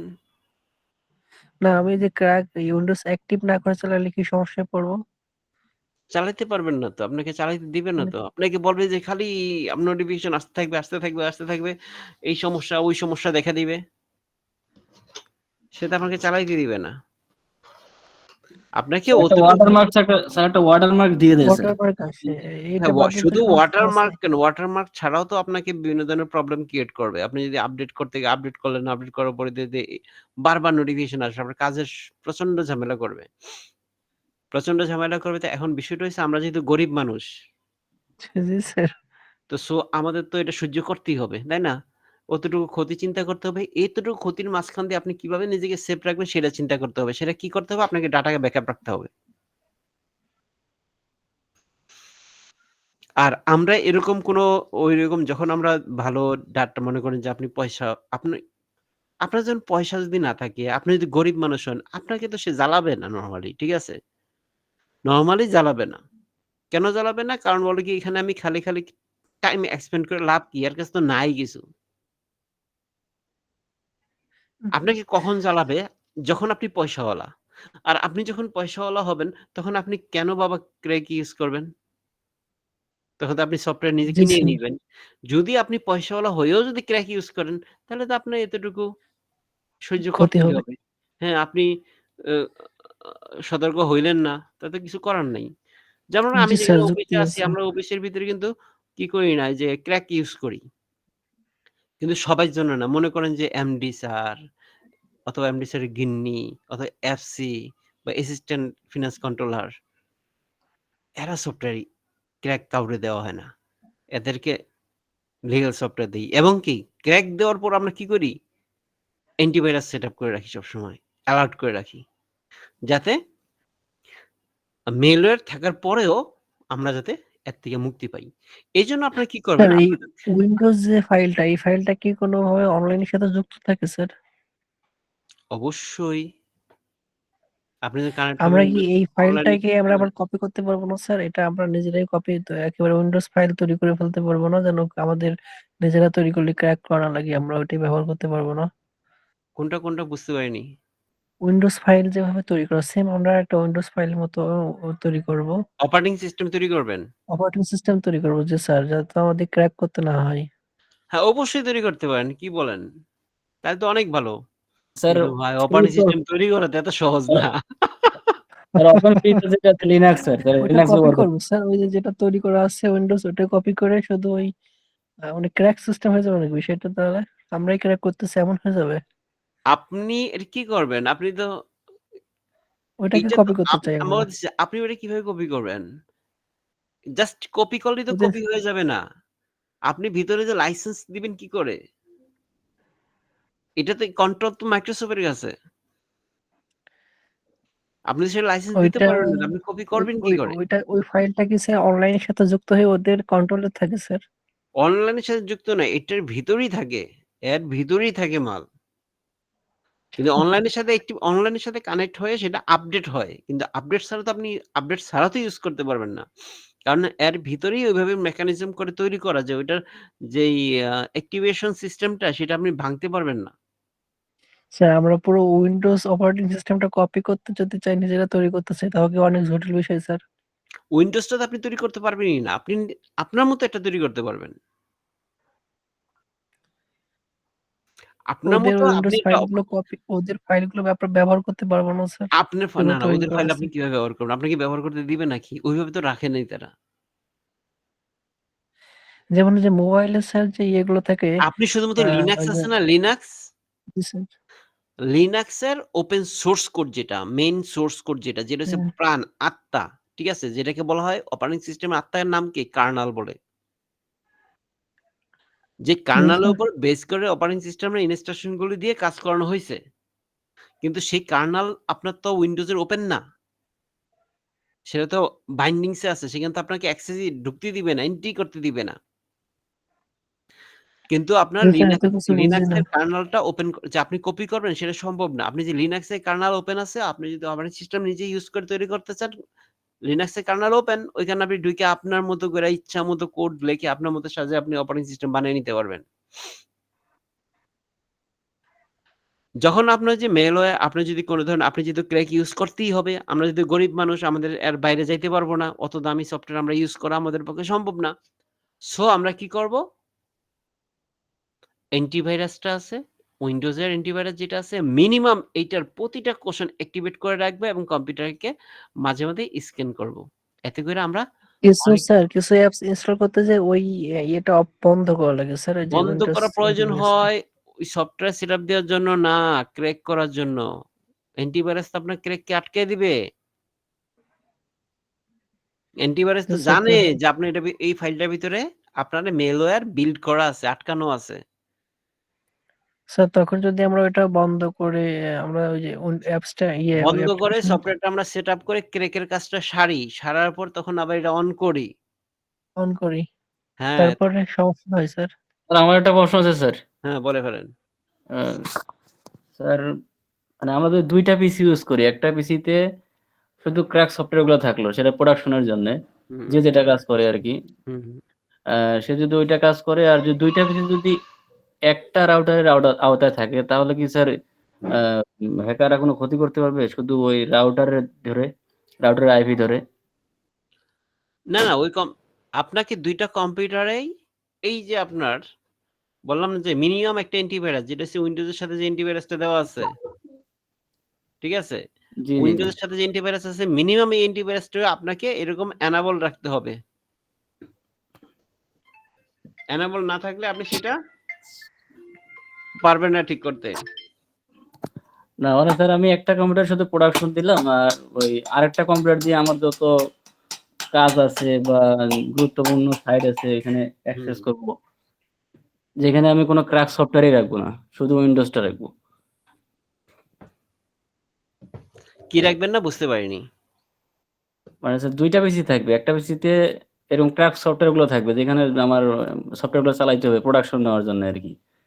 আর হ্যাঁ। আরেকটা সফটওয়্যারে শুধু অ্যাক্সেস থাকবে শুধু আমার যে অ্যাকাউন্ট গুলা সেগুলা। কোনো ক্র্যাক সফটওয়্যার থাকবে না। তাহলে কি স্যার রিস্ক ফ্রি হয়? হ্যাঁ, রিস্ক ফ্রি হয় মোটামুটি। তবে একটা জিনিস কি সবচেয়ে রিস্ক ফ্রি কি জানেন? আপনারা যখন ব্যবসায়িকভাবে কাজ-টাজ করবেন, কোন প্রতিষ্ঠান থেকে থাকে, তাহলে কিছু আপনার এই যে উইন্ডোজ যে সফটওয়্যারটা আছে না? উইন্ডোজ এবং মাইক্রোসফট অফিস এই ২ টা তো আমরা বেশি ইউজ করে থাকি, তাই না? জি, জি। এই ২ টা সফটওয়্যার আপনার লাইসেন্স কিনে নেন। খুব কম দামে পাওয়া যায়। যেটা হচ্ছে মেশিন লাইসেন্স। মেশিন লাইসেন্স মানে কি? আপনার এই কম্পিউটারের জন্যই লাইসেন্সটা হবে। এটা অন্য কম্পিউটারের জন্য চলবে না। যতদিন কম্পিউটার আছে ততদিন আপনার লাইসেন্স আছে। যখন কম্পিউটার নষ্ট হয়ে যাবে লাইসেন্স শেষ। এই টাইপের কিছু লাইসেন্স আছে। যেটা আপনি কম দামে কিনতে পারেন প্রতিষ্ঠানের জন্য ওইটা নিতে পারেন। দাম বেশি না কিন্তু। একটু ১ সেকেন্ড একটু অপেক্ষা করেন। ওকে স্যার ঠিক আছে। কন্টিনিউ করুন। ১ সেকেন্ড।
হ্যালো। জি স্যার, আছি স্যার। সরি আপনাদের শুধু বসায় রাখছি। আচ্ছা। এখন যেটা আসি আমরা এটা গেল যে মেলওয়্যার এই জিনিসগুলি আর আপনার সফটওয়্যার ভিতরে যেটা হচ্ছে কি কম্পিউটারের ক্ষেত্রে আপনি ইয়ে করে নিতে পারেন। মানে লাইসেন্স নিয়ে নিতে পারেন। মনে হয় কত হাজার খানিক টাকা হইলে হয়ে যায় উইন্ডোজ আর নিয়া। অফিস-টফিস নিয়া। ওইটাতে কোনো ক্র্যাক-ট্র্যাক থাকে না, কিছু থাকে না। ডাইরেক্ট লাইসেন্স যতদিন কম্পিউটার বাইচা থাকবো ততদিন আপনার চলবো। কম্পিউটার শেষ, লাইসেন্স শেষ। ওইটা মনে হয় যে খারাপ না। যেহেতু ৳১,০০০ র মধ্যেও পাওয়া যায়, এগুলি খারাপ না। আচ্ছা, এটা আমাদের জন্য আরকি গরিবের লাইসেন্স। তারপর আমরা এসে SQL ইনজেকশন। SQL ইনজেকশনটা কি? এটা হচ্ছে বিভিন্ন ধরনের যে SQL বিভিন্ন ডাটাবেস থাকে না? আমরা যে বিভিন্ন প্রোগ্রাম লিখি, প্রোগ্রামের যে কোড থাকে যে জি স্যার, ডেটাবেস থেকে। হ্যাঁ, ডাটাবেস থাকে বা বিভিন্ন ধরনের প্রোগ্রামের কোড লেখা হয়। সে কোডের ভিতরেই মনে করেন যে যেয়ে ঘাপটি মেরে বসে থাকে। এই যে ডাটাবেজ ভিত্তিক ওয়েবসাইটের ক্ষতি করার জন্য SQL কোডে করানো হয়। SQL কোডগুলিতে প্রবেশ করা হয় এবং ডেটা চুরি করে পরিবর্তন ও মুছে ফেলে এবং লগইন ফর্মের ভুয়া ইনপুট দিয়ে ডাটাবেজ হ্যাক করে। এটা যে সরাসরি একদম ডাটাবেজের ভিতরেই ইনজেকশন জারি করা, আর ইনজেকশন যাতে না দিতে পারে তখন আমার ডাটাবেজ ওইভাবে আ সাজানো হয়ে থাকে। এবার আছে স্নাইপিং অ্যাটাক। স্নাইপিং অ্যাটাকটা কি নেটওয়ার্কের ডেটা প্যাকেজের ক্যাপচার করে সংবেদনশীল তথ্য চুরি করে। মানে এটা হচ্ছে কি নেটওয়ার্কে দিয়ে যখন কোনো ডাটা এক জায়গা থেকে আরেক জায়গায় পাসিংটা হয়ে থাকে, তখন কি হচ্ছে এই এর জন্য দেখেন এই যে Wireshark এবং TCP ডাম্প এই টুলস গুলো ইউজ করে তারা এই কাজটা করে দেয়, স্নাইপিং অ্যাটাকটা। পাসওয়ার্ড, ইমেইল, চ্যাটের ডাটা চুরি করে থাকে। এটা হচ্ছে সরাসরি কেবল থেকে যে ডাটাটা চুরি করে। কেবল থেকে এবং ওয়্যারলেস মিডিয়ার মাধ্যমেও চুরি করতে পারে। মূলত কেবল বা ওয়্যারলেস এর মাধ্যমে যখন ডাটাটা যায় থাকে একদম রোড লেভেলে, তখন কি করে ডাটা যায় কিভাবে? বিভিন্ন ফ্রেম অথবা ব্লক আকারে ডাটাকে ট্রান্সফার করে। এই ফ্রেম থেকে ডাটাকে নিয়ে যায়। নিয়ে তারা ওইখান থেকে ডাটা বাইনারি করে কনভার্ট করে ওইটা চুরি করে। ওইটা হচ্ছে একদম আপার লেভেলের চোর। আর এটা হচ্ছে স্পফিং অ্যাটাক। আক্রমণে নিজেকে বৈধ ব্যবহারকারী বা ডিভাইস হিসেবে পরিচয় দেয়। এর মধ্যে কি আইপি স্পুফিং, ইমেইল স্পুফিং এবং ডিএনএস স্পুফিং। এইটা দেখেন, এটা কিন্তু একবার আপনার এই জিনিসটা বাংলাদেশে ঘটছে।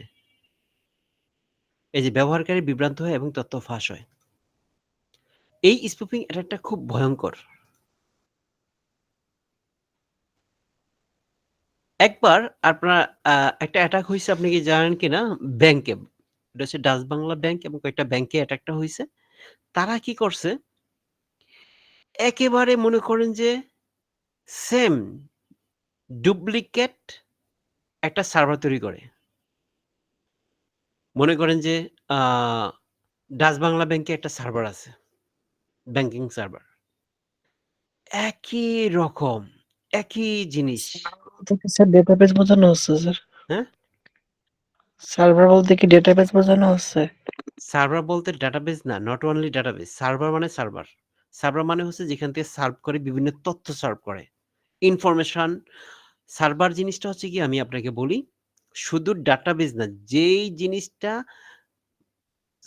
যে সার্ভ করতে পারে সেই সার্ভার। কি সার্ভ করে সে? যেমন মনে করেন তথ্য সার্ভ করতে পারে, প্রিন্টারে প্রিন্ট সার্ভিস সার্ভ করতে পারে, আপনি স্ক্যানারের স্ক্যানিং সার্ভিসটা সার্ভ করতে পারে, অথবা বিভিন্ন ডেটা থাকে সে ডেটা সার্ভ করে, অথবা বিভিন্ন ধরনের কন্ট্রোলিং সার্ভ করতে পারে। মানে কোন সার্ভিস যখন সার্ভ করে সেই সার্ভার। সে ওই ব্যাপারে ক্ষমতাধর। তো নরমালি আমাদের সার্ভারগুলি কিরকম হয়? একদম যেহেতু তার কাছে বিভিন্ন তথ্য থাকে, তো এটা খুব পাওয়ারফুল হয়। তাকে আমরা নরমালি ইউজারের ওয়ার্ক স্টেশনে যে লেভেলের পিসি গুলি থাকে তার চেয়ে ওইটা আরো কি বেশি স্ট্রং বা হেভি বা এই ক্যাটেগরি প্রোডাক্ট দিয়ে সেটা তৈরি করা হয়। এইজন্য সেগুলির সাইজ আমরা বড় দেখি। কিন্তু সেটা ছোটও হইতে পারে। তাই না? মানে যে সার্ভিস প্রদান করতে পারে সেই সার্ভার। তো নরমালি সার্ভার বলতে বোঝানো হয় যে অধিক রিসোর্স সম্পন্ন একটা মেশিন। তো এই সার্ভার কি করে, যেহেতু এখানে গুরুত্বপূর্ণ তথ্য থাকে সেটা খুব সাবধানে রাখে। আর যেহেতু সার্ভারগুলা ২৪ ঘন্টা তাকে সার্ভিস দিতে হয়। কারণ বাংলাদেশে মনে করেন বিভিন্ন ধরনের ব্যাংকে বিভিন্ন বুথগুলি থেকে ২৪ ঘন্টা সাপোর্ট দিতে হয়। যখন আপনি একটা বুথে গিয়ে আপনার কার্ডটা প্রবেশ করালেন, প্রবেশ করালে কি হইল? প্রবেশ করানোর সাথে আপনার এই কার্ডটাকে সে যাচাই করে। মনে করেন আপনার কার্ডটা ভিসা কার্ড বা মাস্টার কার্ড। তো এই ভিসা কার্ড কি? ভিসা কার্ড একটা কোম্পানি আছে, মাস্টার কার্ডের আলাদা একটা কোম্পানি আছে। এই ভিসা কার্ড, মাস্টার কার্ডে সে অনলাইনের মাধ্যমে সে তাদের কাছে প্রুফিং করে এটা ভিসা কার্ডের কার্ড কিনা। সেটা প্রুফ করার পরে তারপরে দিয়ে এখান থেকে আইসা কি করে? যেই ব্যাংকের বুথে দিছেন সেই ব্যাংকের বুথের মাধ্যমে আপনি মনে করেন যে অন্য ব্যাংকও হইতে পারে, এই ব্যাংকও হইতে পারে। মনে করেন আপনি ডাচ বাংলা ব্যাংকের মধ্যে আছে, ডাচ বাংলা ব্যাংকের কার্ডে নিয়ে গেছেন। তো এখানে এড করে সে কি করবে? এই বুথ থেকে এই মেশিনের মাধ্যমে আপনার সার্ভারের সাথে হিট করবে।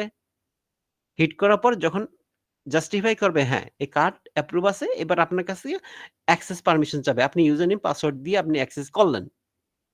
মানে ইউজার নেম তো দিবেন না, শুধু পিন কোড দিয়ে আপনি অ্যাক্সেস করলেন। অ্যাক্সেস করার পর সে অ্যাপ্রুভ দিল। এবার আপনি কি টাকা উঠাইতে চাচ্ছেন না ডিপোজিট করবেন, কি করবেন, চেক করবেন, কি করবেন সেটা করবেন। সে সার্ভিসটা কোত্থেকে পাচ্ছে? যখন আপনি পিন নাম্বার দিচ্ছেন, এই কমিউনিকেশনটা করতেছে সার্ভারের সাথে আপনার এই মেশিনের সাথে এটা কমিউনিকেশন হয়ে যাচ্ছে। যখন আপনি কোন টাকা উইথড্র করার জন্য অ্যামাউন্টটা সাবমিট করেন, তখন সে কি করে? ওই সার্ভার থেকে দেখে যে চেক আপ করে দেখে এই অ্যাকাউন্টে এই ব্যক্তির এই পরিমাণ টাকা উইথড্র করার পারমিশন আছে কিনা, তার অ্যাকাউন্টে টাকা আছে কিনা অথবা ব্লক আছে কিনা, এতটুকু ফ্রি অ্যামাউন্ট আছে কিনা সেটাকে উইথড্র করতে পারবে। সে পারমিশনটা দিয়ে দেয়, সে উইথড্র করে ফেলতে পারে। তো এইখানে কি করে? সে এই যে আইপি স্পুফিং বা ইমেইল স্পুফিং বা ডিএনএস স্পুফিং সে কি করে? একই টাইপের জিনিসটা একটা সার্ভার সে তৈরি করে। তৈরি করার পর যে অরিজিনাল যে সার্ভার আছে সেটাকে ব্লক করে ফেলে। সেটাকে কোনোভাবে নেটওয়ার্কের ভিতরে ঢুকতে দেয় না। তখন এই যে মেশিনটা, এই মেশিনটা রং সার্ভারের সাথে কমিউনিকেশন করে। তাইলে সেই মেশিনটা কি হইছে? এখানে কিন্তু আপনার এটিএম মেশিনটা হইছে কি একটা ইউজার হিসেবে কাজ করছে। সে যখন আ কাজ করতেছে কার কাছে? সে যেটা ভুল সার্ভারের সাথে যোগাযোগ করতেছে, তার কাছ দিয়ে ইনফরমেশন নিতেছে। সে মনে করছে সে বৈধ সার্ভার গেছে। মানে ভালো সার্ভারের কাছে অরিজিনাল এর সাথে কমিউনিকেশন করতেছে। আসলে সে ভুল জায়গায় নক করতেছে। নক করে ওই অনুসারে সে কাজ করতেছে। মানে এখানে বিষয়টা কি হইতেছে যে একটা ভুল জিনিসকে সে মানে বৈধ আকারে সে বুঝতেছে। সে ভালো আকারে মনে হচ্ছে। সে খারাপ জিনিসটাকে ভালো মনে করে সে কাজটা করে যাচ্ছে। ব্যাপারটা কি বুঝতে পারছেন? হ্যালো? জি স্যার, জি স্যার। মানে ব্যাপারটা হচ্ছে কি যে আসল যে সার্ভারটা আছে সেই সার্ভারে সে নক না করে সে ভুল সার্ভারে মানে অন্য সার্ভারে সে বৈধ মনে করে ওইটা থেকে সে কাজটা সম্পন্ন করে। এই কাজটা করতে গেলে কি করতে হয়েছিল যে বুঝতেছেন কত বড় কাজ করছে। এতে করে কিন্তু অনেক টাকা লস হইছে ডাচ বাংলা ব্যাংকের। এত টাকা লস করার পরও সে মিডিয়াতে যাতে ফোকাস না হয় সেটার জন্য সে টাকা খরচ করে সেটা বন্ধ রাখতে হইছে। তা না হলে কি হবে? তার গ্রাহক সরে যাবে, ভয় পেয়ে যাবে, আতঙ্কগ্রস্ত হবে, ব্যবসা আরো বেশি ক্ষতি হয়ে যাবে। তো এই ক্ষেত্রে কিসে আইপি স্পুফিং করে, ইমেইল স্পুফিং করে, ডিএনএস স্পুফিং করে, ডোমেইন নেম সিস্টেম, সার্ভার পর্যন্ত সবকিছুর মধ্যে স্পুফিং করছিল ওইটাতে ওই ক্ষেত্রে। মানে পুরা সার্ভারই আরেকটা সার্ভার বসায় রাখছে এবং অরিজিনাল সার্ভারে ব্লক করে ফেলছে এবং রং সার্ভার থেকে সে শুধু টাকা উইথড্র করছে আর উইথড্র করে নিয়ে গেছে। আচ্ছা। ব্যবহারকারী বিভ্রান্ত হয় এবং তথ্য ফাঁস হয়। এবার আমরা আসি রিপ্লে অ্যাটাক। রিপ্লে অ্যাটাকটা কিরকম? বৈধ ডাটা প্যাকেজ ক্যাপচার করে পুনরায় পাঠানো। বৈধ ডাটা প্যাকেট ক্যাপচার করে পুনরায় আবার পাঠায়। পূর্ণ অথেন্টিকেশন ব্যবহার করে সিস্টেমে ঢুকে পড়ে। এগুলি হচ্ছে গিয়ে কিরকম? যেমন মনে করেন যে আপনার যে আগের পুরনো যে তথ্য আছে সেই তথ্য দিয়ে আবার কাজ করে মানে তথ্য দিয়ে আবার ইউজ করে সেটাকে রিপ্লে করে দেয়। এবার zero day attack. Zero day attack হচ্ছে সফটওয়্যার নতুন দুর্বলতা বের করে আগেই সেটি কাজে লাগানো এবং সিকিউরিটি প্যাচ প্রকাশের আগেই সিস্টেম আক্রান্ত করে। মানে এটা কি? জিরো ডে অ্যাটাকটা কিন্তু একটু রিপ্লে অ্যাটাকটা এটা তেমন বেশি কোনো ইস্যু না। এইটা জাস্ট কি হয় যে পুরনো যেই আপনার যে পাসওয়ার্ড থেকে থাকে, যে আপনার মনে করেন যে আপনার Facebook এ আমি ঢুকতে চাচ্ছি। তো একটা সিস্টেম ছিল যে আমি পাসওয়ার্ড ভুইলা গেছি গা। আমি পাসওয়ার্ড ভুলে গেছি, নতুন পাসওয়ার্ড ভুলে গেছি। আমি পুরনো পাসওয়ার্ড দিলাম। পুরনো পাসওয়ার্ড দিলে সে তখন বলে যে, "আগে এটা আপনি ব্যবহার করছিলেন।"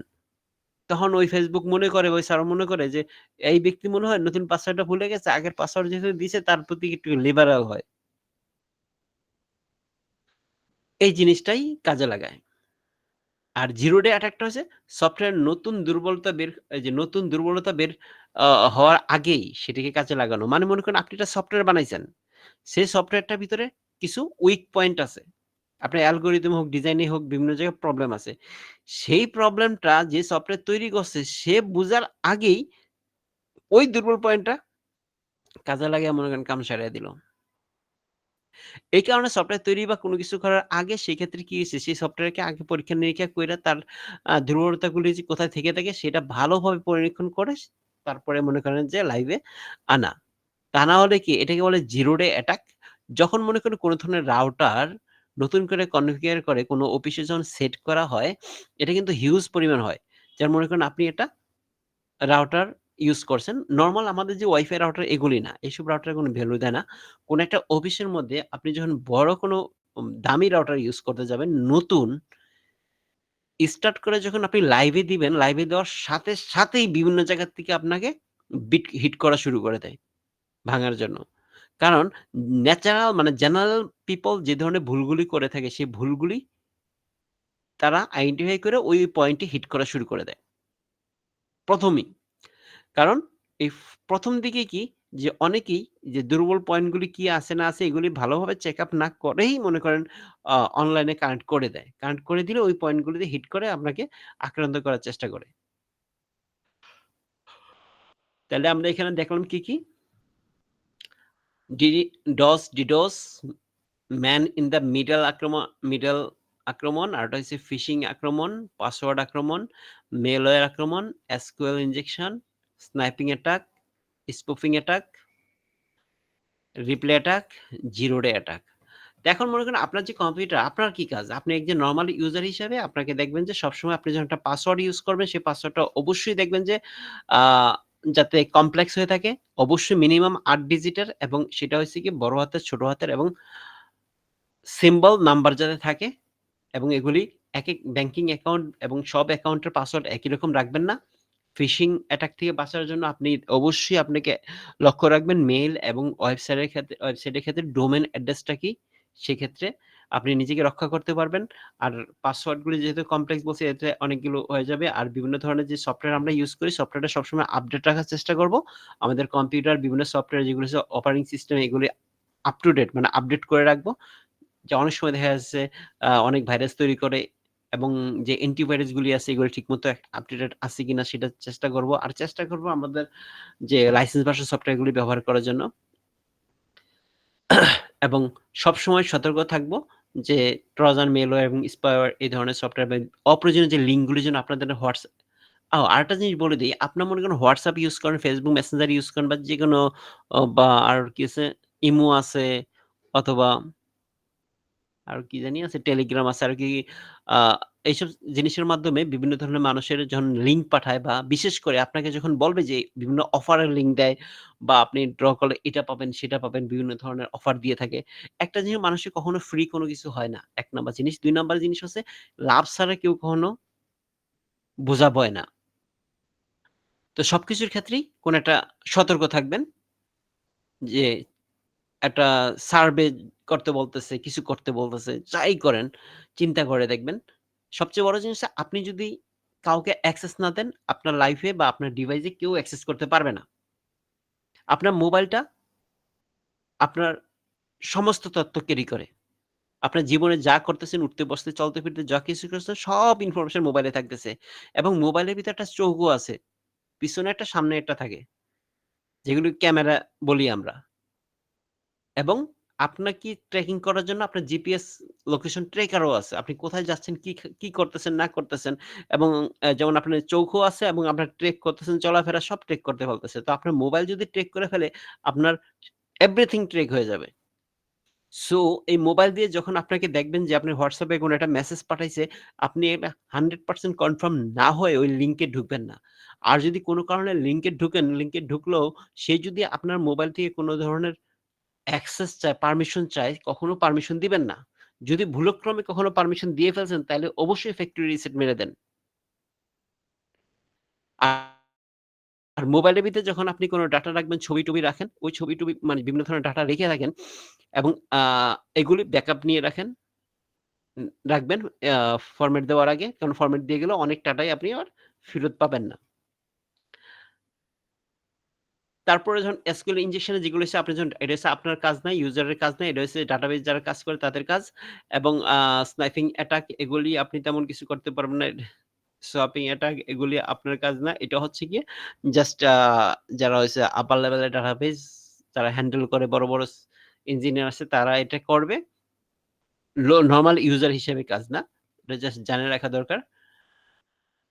আর জিরো ডে যে অ্যাটাক এর ভিতরে আপনার সাথে একটু কাজ আছে কিরকম? আপনি যদি খেয়াল রাখবেন যে নতুন ডিভাইস ইউজ করলে একটু সাবধানে ব্যবহার করার জন্য।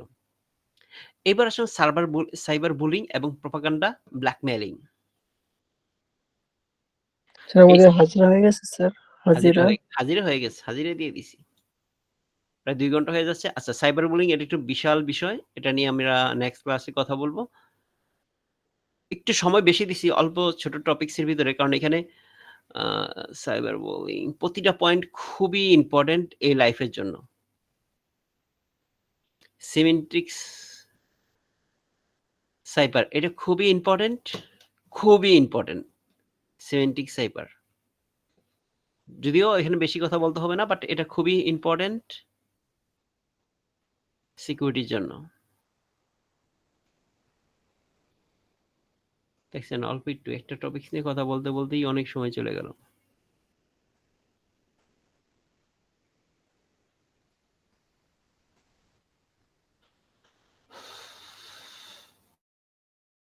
আচ্ছা, ক্লাস শেষ। আমি একটু কথা বলতেছি, যারা থাকবেন এটা ক্লাসের বাইরের কথা।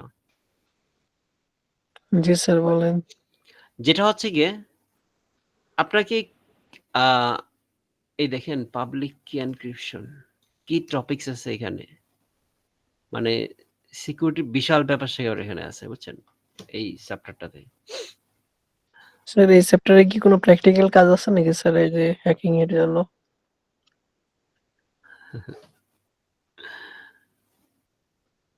না, নাই। আসলে আমরা থিওরি কইরা কুলাচ্ছি না। স্যার এটা হ্যাঁ, ভালো লাগে স্যার। আমাদের হ্যাঁ? থিওরি ক্লাস কয়টা হবে স্যার বলতো যদি স্যার থিওরি ক্লাস হুম। থিওরি পরীক্ষা কয়টা হবে? সেমিস্টার প্রায় শেষ হয়ে যাচ্ছে। এখন এই কথা বললে হবে? স্যার না আমি বলতেছি যে থিওরি স্যার পরীক্ষা। হুম। সেটাতে বলি সেমিস্টার শেষ হয়ে যাচ্ছে, এই যে এখন এই কথা বললে হবে? ভাই আপনার সিলেবাস দেখেন, দেখলে ওখানে পাইবেন। এটাতে বলতেছি আপনি দেখেন এই যে সেকেন্ড সেমিস্টারে সবকিছু একে পুরা সিলেবাস দেওয়া আছে ১ নাম্বার। আমি যে লিংকটা দিয়েছি লিংকটা পেয়েছেন ভাইজান? জি স্যার পাইছি। তো এটার মধ্যে দেওয়া আছে না। এটা বললে হইলো? এই সেটা দেখেন, এখানে দেখেন এই যে শীটটা দেখেন। আমি এখানে টোটাল সবকিছু সুন্দরভাবে সাজিয়ে দিচ্ছি। Practical final exam. Practical final এক্সামে কয়টা হবে দেখেন তো এখানে? ৭ টা হবে। 7টা। ৭ টা। এটা যে প্র্যাকটিক্যাল ফাইনাল। জি স্যার। তারপরে আছে থিওরি ফাইনাল। থিওরি ফাইনাল কয়টা হইতেছে? 4টা স্যার। ১ টা, ২ টা, ৩ টা, ৪ টা। 4টা। ক্লিয়ার? জি স্যার। পাইছি। বা একটু দেখেন মানে পড়েন না। এটা তো অনেকে বলে ফেলছে যে পড়াশোনা শুরু করে নাই। শুরু করে দেন ভাই। শুরু করা অবশ্যই দরকার। তো এখন মনে করেন যে এখানে তো একটু এই দেখেন প্রত্যেকটা দেখেন ৬০ মার্কের পরীক্ষা। ১ টা, জি ২ স্যার। টা, ৩ টা, ৪ টা। ডিজিটাল সিস্টেম হিউজ পড়া, আনলিমিটেড পড়া। ডাটাবেজ ম্যানেজমেন্টের প্রচুর ৬০ মার্কে যেহেতু প্রচুর পড়া থাকবে প্রত্যেকটাতেই। বরঞ্চ মনে হয় কম্পিউটার নেটওয়ার্ক সিকিউরিটি এটাতে একটু কম পড়া আছে। আর প্রোগ্রামিং যেহেতু আছে ইয়াতে পড়ছেন এটা তুলনামূলকভাবে একটু কম পড়া। কিন্তু একটু বুঝার বিষয় আছে। আর সবচেয়ে হিউজ পড়া হচ্ছে আপনার ডিজিটাল সিস্টেমে। জি স্যার। মানে পাগলের মতো পড়লেও এটা শেষ করতে পারবেন কিনা সম্ভাবনা কম। স্যার এটা তো অনেক বড় টপিক স্যার। কোনটা? Digital system. হ্যাঁ, ডিজিটাল সিস্টেম, টোটাল সিস্টেম নিয়ে কথাবার্তা আছে। মনে করেন যে তাহলে তো একটু বেশি হবেই।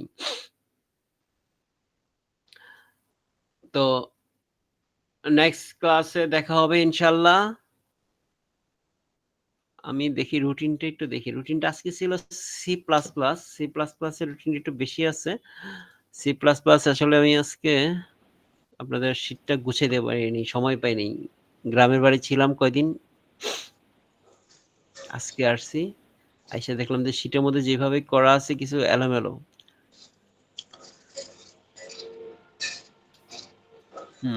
বেশি না। আচ্ছা রুটিনটা কোথায়? রুটিনটা একটু দেখে নেই। ক্লাস কিন্তু শেষ।